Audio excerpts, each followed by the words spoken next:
lay it on them, it hurts.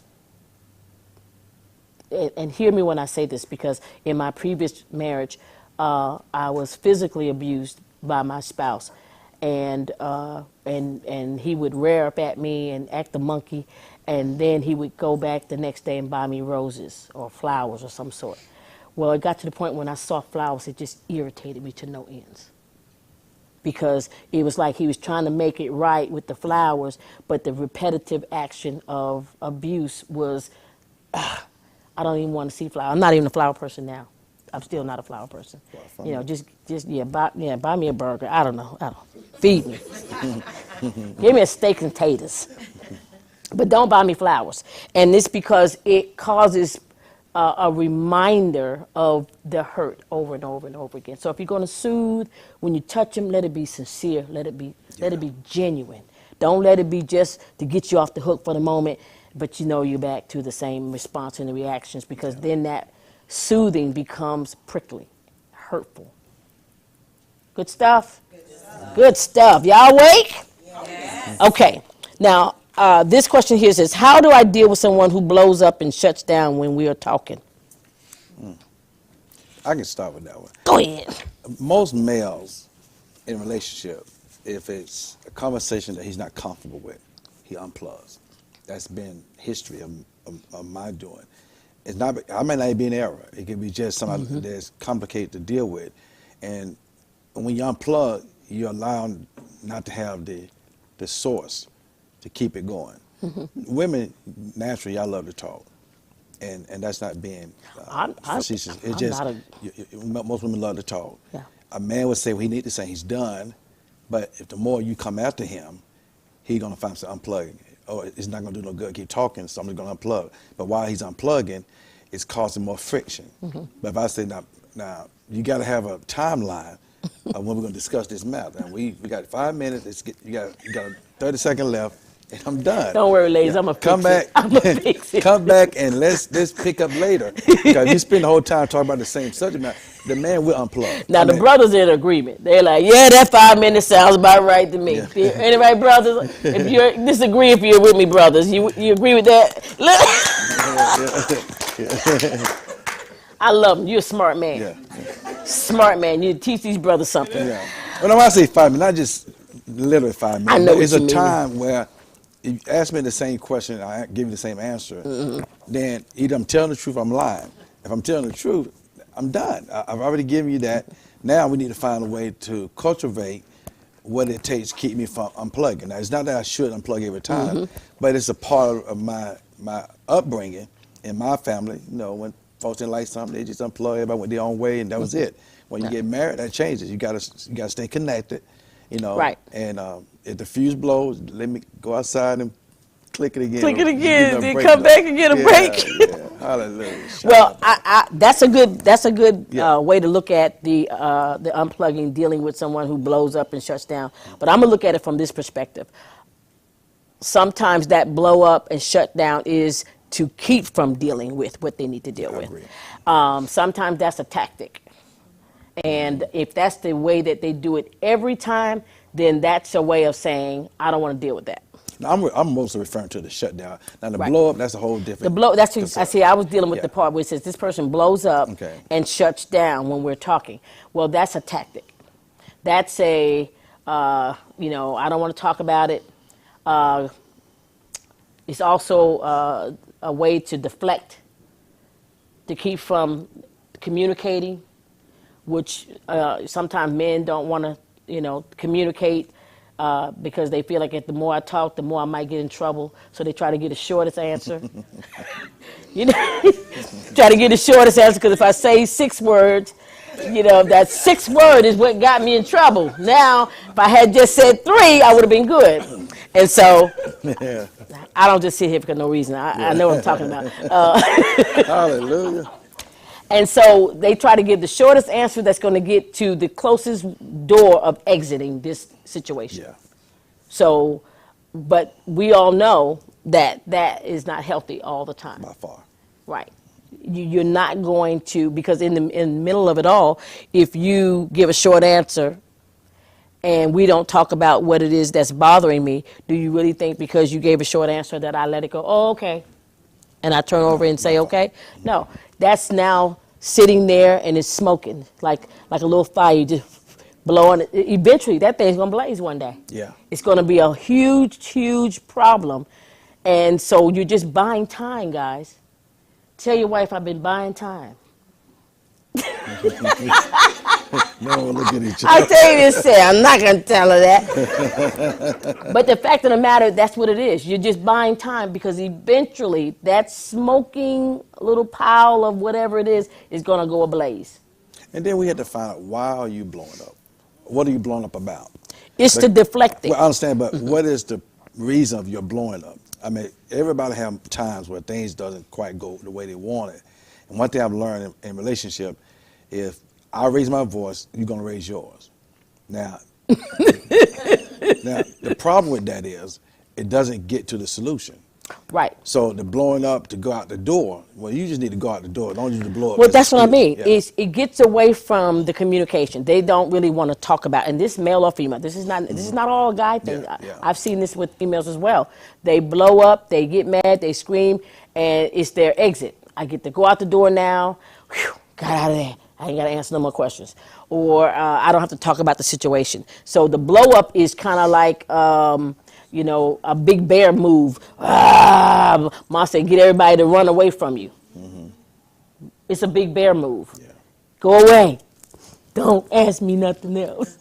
I'm tired of talking about this same thing. It's really to get you to go away. But the fact of the matter is, I'm this type of person. If we have a situation, and we have not had this, if we had a situation where you would not hear my voice, I'm not going to change my mind about what we're going to talk about. You can go all the way around the mulberry bush, and you can plant a tree in every city of this country. And when you get back home from your planting, and so what we were talking about, we're going to go right back to that, and we're going to deal with that thing. So I'm not a person that you can just kind of go off and just, talk about whatever. We can eat dinner. I'll go let you feed me. But when we get done eating, Can we talk? we're going to have this talk about what we were talking about. So I give him time. Like, I don't have to be on top of him. Like, we're going to talk about it right now. Sometimes you have to give a person a moment Yes. to collect their thoughts. And so what I try to do is I try to give him a comfortableness that what we talk about is going to be cool. It's going to be difficult, but it's going to be, when we get done talking, we're going to be cool. I'm like this. You say, hey, I need to talk to you about something. Like, oh, God, what? You start playing back in your mind. What Have I done anything? Have I done anything? Did I forget something? And so But the truth of that is, I've learned that when you say that, and I even do that to you at times, say, hey, I need to talk to you about something. And, and it used to be in past, I was like, what would you want? I can start stuttering, And then I realized, you just want to talk to me about something Right. related to the home or the family Right. structure. And see, and even if there was turmoil, because we have been at odds in our marriage. We have been on opposite sides of a situation. And it was serious. But my thing is that we're going to work it through. Yeah. We're going to work this thing through, but we do need to talk about it. And so you make the environment to where you can talk about it. Now, am I still going to get a little heated? Yeah, I am. But my thing is I'm not going anywhere. You don't have to worry about me going anywhere.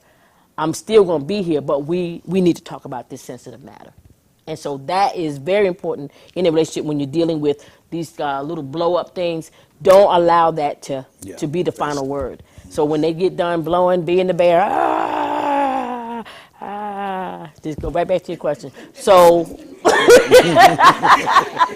That's a good one. so like you was saying before you became the bear, what are we going to do about this situation? And mainly the reason why, and I'll say this, the reason why we go into the bear thing is we don't want to give, the answer that we have, they think the person don't want to hear it. Yeah. It's going to be an answer that's going to hurt. But I would rather have something, like let's just say if a person had cancer in their body, and you say, I'm going to cut this thing out, I'm going to cut this thing out. I'd rather go through the surgery of the cutout than the thing to overtake me. Yeah. And so that's what sometimes we don't always necessarily recognize, that the surgery that's needed to get this thing gone, this problem, this issue, it's going to be painful. But in the end, it won't consume us. So take the little pain. Go through the little process of the hurt and the pain. Go through that process and get the healing that you need. Just go through the process. You know, like the vows for better, for worse. You have to talk about the worst. Yeah. The worst. And the only way you're going to resolve, you got to talk about it. If you don't talk about it, you're never going to move on. You're never going to not going to come through the process. And the process is always complicated. But it's complicated because we don't be transparent. Right. If you don't tell the truth, you always got to live with that lie behind the scene that's going to eventually show itself. Right. And now you got a whole episode of unnecessary drama. Right. And just because you said that, because this is something that happens in marriage that causes issues sometimes, is delusion. You know, we're delusional about marriage and what marriage is, and that's got here. The most common is we start thinking a certain way about our mate. Like, I just don't know if I love him or her anymore. Or it's usually accompanied with, feelings of loss of excitement or passion. And so sometimes we don't know how to touch those topics, because marriages, the feelings in marriage, let's say feelings, not the marriage, the feelings in marriage, that little eroso love that we have. Ooh, just giddy about them, just be, little stomach butterflies that you feel. Well, they ain't always there. It's like ocean. It comes in with tide. And sometimes when the tide is out, you ain't studying the feeling. But it should not change when you look at that person. You might not, necessarily feel like, ooh, boy, you got it going on. But my love supersedes how I feel. Yeah. Because in my mind said, I love him. And as long as we go on feelings, feelings come and go. Yeah. And you can't run with feelings like that in marriage. Because if you do, when you get to the point where you feel like, man, I don't know if I'm feeling you anymore, what are you saying? You got to get out of this feeling, because it's a vapor. Yeah. What makes marriage solid is the love. And love is not a feeling. We say it all the time, love is an action. It truly is. And so don't let your marriage rest on feelings. Because sometimes you feel like being bothered with your kids. And sometimes you don't. Sometimes you want to go to work, and you can have the best job in the world. You can love your career. And sometimes I ain't feeling it. Yeah. Right? You can have your best meal, but who wants to eat that best meal every day? You see what I'm saying? But, I eat it today, and you might eat it tomorrow, but on that third day, you be like, babe, Change the menu. did you go to the store? Is there anything else in there? Your favorite meal is no longer your favorite meal on the third day. But in a little while, when that come back, rushing back in, oh, baby, make my favorite meal. And so that's how you kind of look at the feelings about marriage.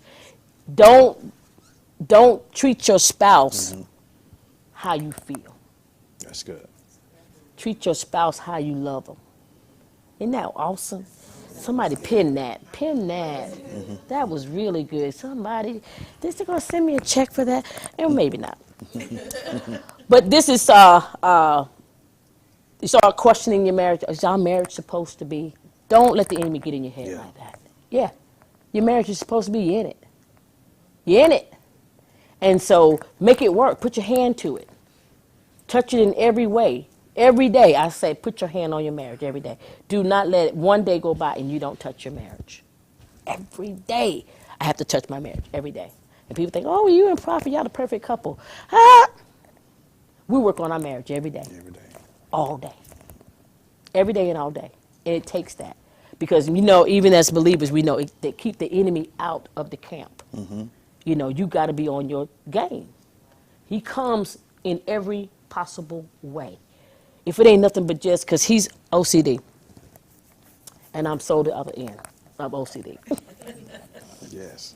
Like my car's here all kind of scattered like that. See, his would have been straight, like, and it would had to be perfectly aligned with the iPad. And I'm like this. Let me see which one I'm gonna get. And so his closet is color coordinated, white shirts all the way to the black shirts, and every color is in its. You know what I'm saying? And I gotta. Thrift store. He said my clothes look like a thrift store. In the closet. But I know where it's at. I know how to go in there. The black shirt is in between that blue and gray shirt I saw last time. So you guys go find these shoes. I'm like, how? But I know the color of the box. I can tell him, get up there, it's on this box, get that shoe box out. But we are just total opposites in every sense of the word. But because we purpose in our heart that this is going to be, that we're going to be a couple, a husband and a wife. See, that supersedes feelings. He might feel like I need to fix my side of the closet. He may feel it. And I may feel like I might need to too. But is it going to happen? So we don't get into the feelings. No. We have to stay away from the feelings. Now, I'm not saying that you can't have these feelings because they there. Well, but I'm just saying don't let it base it. And it's a compromise because when I was on my own in my apartment, you come to my apartment, my food, pantry, candy goes in order. Pots are just the way it's supposed to be. Then we get married, blended family, mother-in-law stand there. Pots are like, Sound like you need a bit, y'all. But I'm saying I had to learn to be okay, right, if it wasn't the way I wanted to be. Right. And I learned that. And I think it's in marriage. Sometimes we come in with delusions about what marriage. We have a painted picture about what marriage should be and all of this. But if you respect and care for the person that you're with, let it build itself. Don't come in preconceived delusions about the person that you have to learn how to live with. What are different ways to be intimate or spark up fun in the bedroom? Well, I always say this. Intimacy starts way before the bed. Intimacy starts the morning of, before you go to work. If you're planning intimacy that night, and I'll speak to you men because this is y'all area that you really gotta step it up a little bit. It's because y'all are just like the light switch. Whoop, bloop. You can flip it on, flip it off, flip it on and flip it off. But we're not that. We're an old truck that's cold, sitting in outside temperatures of 32 and below. So we're frozen. Just think about and how many of you men get in a car that's in 32 below and start it and just drive off? How many of y'all do that? Men, do you start the car like that? No. And we aren't like that either. We need you to warm the car up. You need to warm the engine. You need to sit there a while. You know how y'all talk to that car? Come on, Betsy. How y'all be talking to it, and if you got any dirt on it, you get out and rub the dirt off of it, and make sure that there's some shine on the tire, and y'all know how you do the car, right?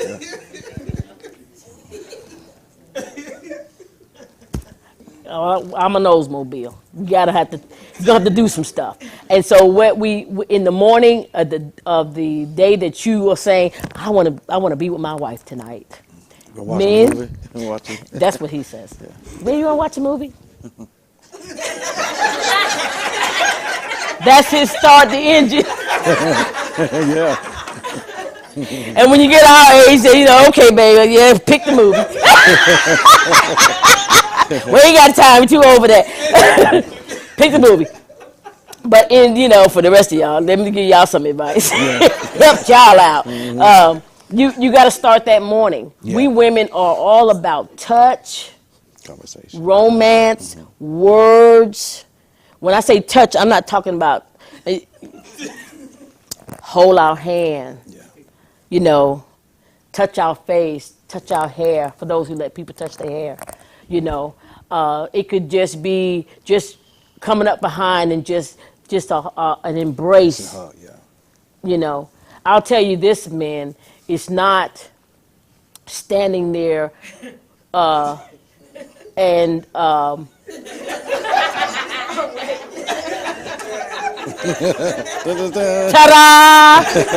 It's not that. That do not get the engine going.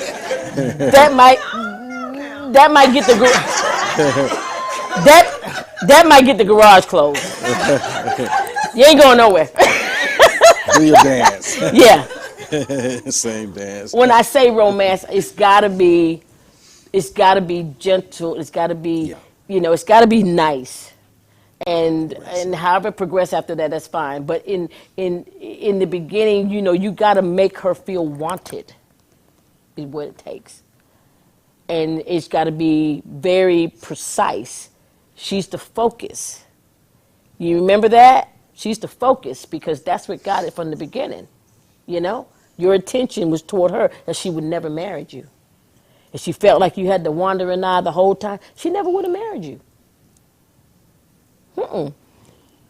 Somewhere you zoned in, and she said, "Oh wow, he sees me." Yeah. And you fell in love. And so with women, when we fall in love, we want to show that love, and we want to show it physically, but we got to have that in order to want to show that. That's why we just don't, for the most part, generally women don't free fall in sex like that, because for us, showing love is how we are made of. We show love, and so that's why we just don't like men sow the wild oaks, so to speak, before they knew the Lord. I'm talking about before they knew the Lord. Sow the wild oaks. Well, we don't really do the sow the wild oaks for the most part. We want to show love. And so men, keep that in your mind. Rub the car. That tire shine. Let me give you some topics that make for difficulty in relationship. Dealing with conflict and how you deal with conflict. The one thing you cannot do in conflict is you can't throw it into the other person's court. When you have conflict, let's say there's a problem here. Let me just make you and I the conflict. I have wronged you, right? I can't now try and now bring up something from 3 months ago because you're dealing with me about something that I've done today. That's true. But I'm not dealing with the conflict. Because 3 months ago, if that bothered me, I should have talked about it 3 months ago. Yeah. But now to wait and not deal with this conflict the way it needs to be done in a healthy way, I'm just deflecting. I'm really not wanting to deal with it. So that's just my way of telling him, leave me alone. It's like one up, Well, you can't tell me because, you did the same thing. What are you saying? So we're not going to deal with what happened today? We got to deal with what happened today. And so when you start bringing up stuff like that, to me, that's a person that's not really trying to solve problems. Yeah. Marriage is about solving problems, ladies and gentlemen. If you don't have conflict in your marriage, then I say you're not really dealing with your situations. You're really just kind of living in with a roommate, kind of like. You're really not married. Because marriage automatically comes with what? Conflicts. Why? Because you got two different people trying to coexist in one space with two different mindsets. Organized, everything in place, everything here, da, da, da, da, da. Me, I got two junk drawers. They fit in there somewhere. I'm not ashamed about that. That's just my makeup. That's his strength, his organization, and that kind of thing. Well, see, I have strengths in other ways. And so together, his organization along with my strength, see, we make a great couple. You're not going to have every, I know that can't even register with you, Alicia, right? That I got two junk drawers. No, that's not. I was just thinking about what you was talking about earlier about. Give her a mic. About how they say something, they talking to you about something, you say something about what they do, because I know I do that. But I be trying to show them that, well, you doing this right here, but you pointing out what I'm doing or what you not. talking about like if you say, let's say the toothpaste, he's squeezing from from the top of the toothpaste, and then when you squeeze from the top of the toothpaste, he say, "Why you squeezing from the top of And the then I toothpaste?" say, well, you put the toilet paper on the other way, so why you worry about the toothpaste? Oh, okay. I thought that's what you were saying. Yeah. But that's not what we're talking about right now. See, don't talk about the toilet paper when you're talking about toothpaste. When you see the toilet paper on backwards, talk about the toilet paper then. But right now, we're talking about what? The toothpaste. The toothpaste. And see, that's what we, in Yeah. conflict, you can't, that's what I call foul play. You just foul. Stick to the toothpaste. He said, yes, this was glad we came today. Anybody else had something? Well, you take the conflict that you and I have periodically about you said about the toilet paper. And I'm like this, it has to come off a certain roll, forward, not under. So when I go in there, it's coming under, like, man, she's turning it around. So that means I'll take it, turn it back around, and just pull it. Or she'll pull it. All of the couples here, I thank you all for being here on the round table today and sharing some of your thoughts and ideas. And I hope that what we have said has helped you, at least in some ways, to enlighten you to at least think about maybe in other areas. Some of the stuff you heard, you already know, and some of the stuff we just need to practice what we know. And so with that being said, I want to say to everyone out there to come back and join us here at the round table. Love your mate, consider their thoughts and their minds and their feelings, and remember that marriage is something that you got to do every day. You got to put your hands on it, touch it, and make sure that you are in compliance with your spouse. We'll forever give you an opportunity to come back and be with us again here at the round table. Thanks for stopping by my YouTube channel, Meet Me at the Round Table. This is the place where you'll find additional or extra filming, the show that continued and that was so good we could not stop, or sometimes things that we just talk about after the show that won't be shown on the television broadcast. You can come here to my YouTube channel and get all of the extra stuff. Also, too, while you're there, subscribe. Like it, share it. Go ahead and hit that notification button, the little bell. And be a part of this, what's happening here at the Round Table. Also, too, I want to invite you to my website, meetmeattheroundtable.com. Come and meet me, Sandy Powell. To create a loving and caring community for all people and work together for justice and peace in our world. Recognizing that our spiritual journeys are all different, we strive to be respectful and inclusive concerning each individual's relationship with God. We believe that Christianity is a lifestyle, and we're committed to teaching, learning, and living the Word of God. It's more than a song, more than a shout, more than a dance. Whether you're a committed follower of Christ or just curious about God, you are invited to visit with us. Give us a call or check out our website for more information or to see our sermon times.